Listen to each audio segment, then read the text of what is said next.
वहीं मध्य प्रदेश में नए मोर्चे के गठन की सुगबुगाहट तेज हो चली है। जयस नए गठबंधन की तैयारी में है।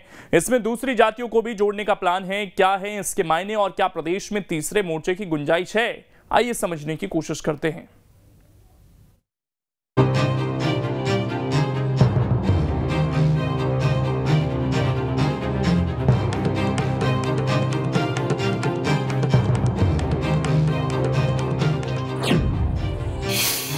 नए सियासी गठजोड़ की आहट, जयस की अगुवाई में कवायद। जयस ने 2023 के अखाड़े में उतरने की घोषणा तो पहले ही कर दी थी, अब अपने कारवां को बड़ा करने की भी कोशिश तेज कर दी है। जयस के नेता मांझी समाज के साथ साथ दूसरी जातियों को जोड़ने में जुटे हैं। 80 से ज्यादा सीटों पर उम्मीदवार उतारने की तैयारी है। दरअसल मालवा, महाकौशल और निमाड़ में वर्चस्व की लड़ाई है। अब बुंदेलखंड में पैर जमाने की कोशिश है।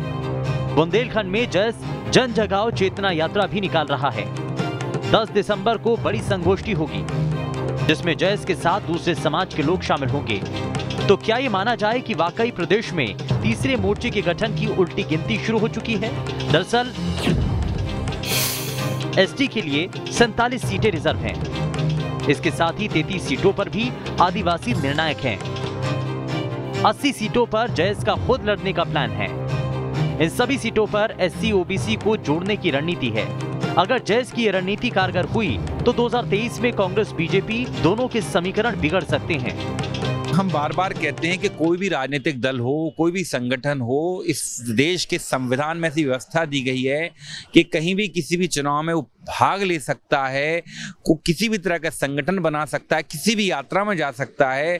तो अगर वो ऐसा करने जा रहे हैं, कोई नया गठबंधन बनाने जा रहे हैं, अच्छी बात है। हाँ, लेकिन एक बात हम मानते हैं कि जयस और कांग्रेस पार्टी के विचार एक बात में एक समान है कि हम दोनों आदिवासियों के उत्थान विकास के लिए कार्य करते हैं, उनके अधिकारों की रक्षा के लिए कार्य करते हैं और करते रहेंगे। देखिए, देश में लोकतंत्र है और कोई भी राजनीतिक संगठन हो, सामाजिक संगठन हो, उसको चुनाव मैदान में जाने की, चुनाव मैदान में अपने सहयोगी या गठबंधन को तलाशने की पूर्ण रूप से स्वतंत्रता है। तो यदि कोई संगठन जो अभी निमाड़ में कार्यरत है, यदि वो बुंदेलखंड में या बघेलखंड में अपना प्रभाव बढ़ाना चाहता है, इसमें राजनीतिक रूप से गलत नहीं है। भारतीय जनता पार्टी इन बातों को लेकर इसलिए निश्चिंत तो है कि चुनावी राजनीति भारतीय जनता पार्टी नहीं करती। हम सतत रूप से जन विकास की राजनीति करते हैं। तो चुनाव के अवसर पर बनने वाले बंधन गठबंधन जो अल्पकालिक होते हैं और किसी चुनावी स्वार्थ के केंद्रित होकर इस प्रकार गठबंधन बनते हैं, तो भारतीय जनता पार्टी की राजनीति पर उससे प्रभाव नहीं पड़ता।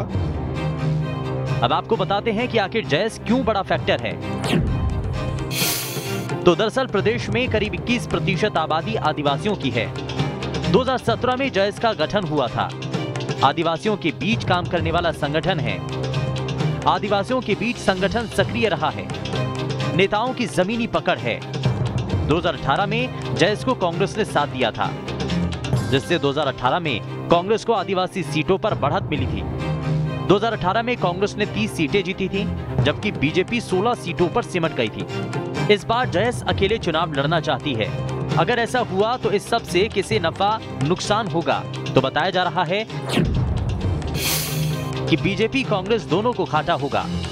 कांग्रेस को ज्यादा नुकसान हो सकता है क्योंकि ज्यादातर आदिवासी सीटें कांग्रेस के पास हैं। जयस के साथ से कांग्रेस को फायदा हुआ था। जयस चुनाव लड़ा तो कांग्रेस का जनाधार कम होगा, यानी जयस के चुनावी मैदान में आने से कांग्रेस को सबसे बड़ा नुकसान होगा। तौर पर अगर देखा जाए तो जयस का जो है वो अभी तक जितना भी अस्तित्व था वो आदिवासियों के बीच था और मालवा निमाड़ में था। लेकिन मध्य प्रदेश में आदिवासी और भी स्थानों पर हैं, और भी संगठन हैं, इसलिए चाहे वो ओबीसी हों या एससी से जुड़े संगठन हों, उनके साथ जयस कहीं ना कहीं अपना गठबंधन बना रहा है।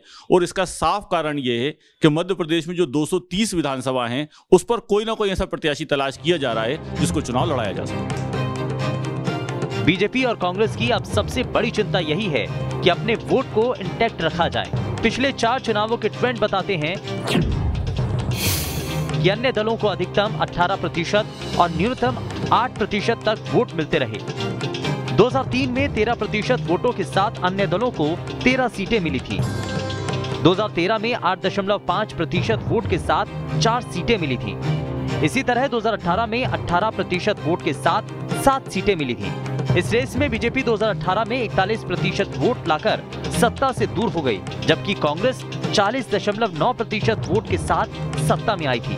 2023 में बीजेपी का लक्ष्य 51% वोट लाने का है, लेकिन ये तभी होगा जब छोटे दलों की वोट में भागीदारी कम हो।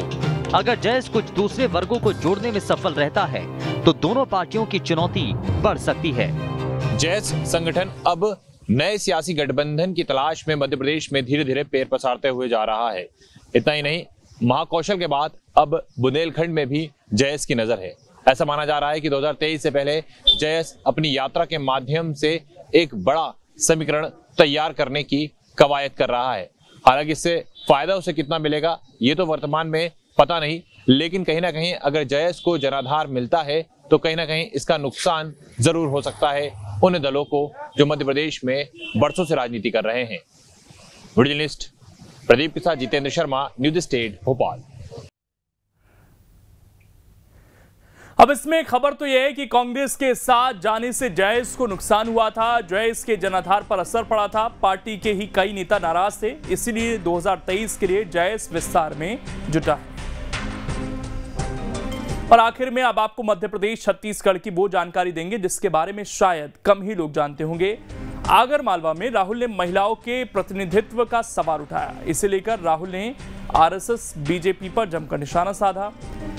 एमपी में 2013 में कांग्रेस ने सिर्फ 10% तो 2018 में 12.17% महिलाओं को टिकट दिया। इस समय हिमाचल प्रदेश को छोड़कर किसी भी राज्य में कांग्रेस प्रदेश अध्यक्ष कोई महिला नहीं है। छोटा सा ब्रेक, खबरें लगातार जारी हैं।